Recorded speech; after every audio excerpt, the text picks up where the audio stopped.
Hello class, today we're going to talk about the Cold War. Brr, was that a breeze?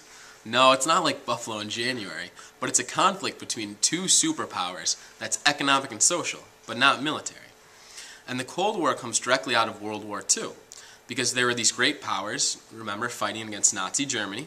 There was the United States and Great Britain, and then there was the Soviet Union. And they all really hated Nazi Germany. They really wanted to defeat them. So they started to conquer all the territory that Nazi Germany had taken over.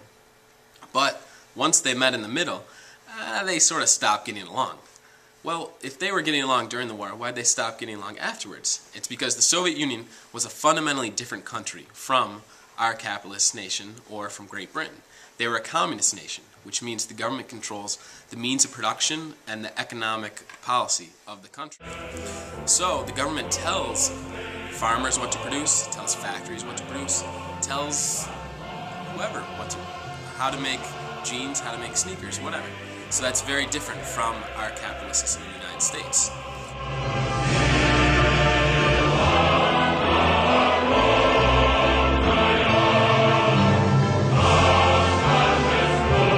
And this Cold War took on satellite nations.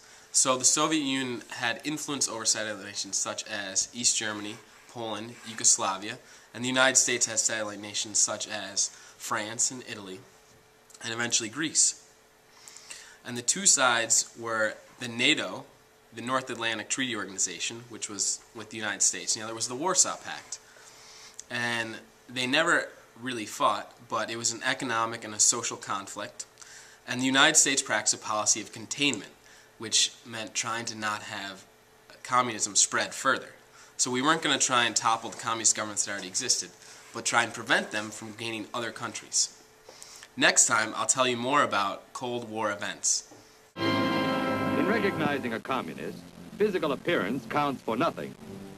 If he openly declares himself to be a communist, we take his word for it. If a person consistently reads and advocates the views expressed in a communist publication, he may be a communist. If a person supports organizations which reflect communist teachings, or organizations labeled communist by the Department of Justice, she may be a communist. Frightening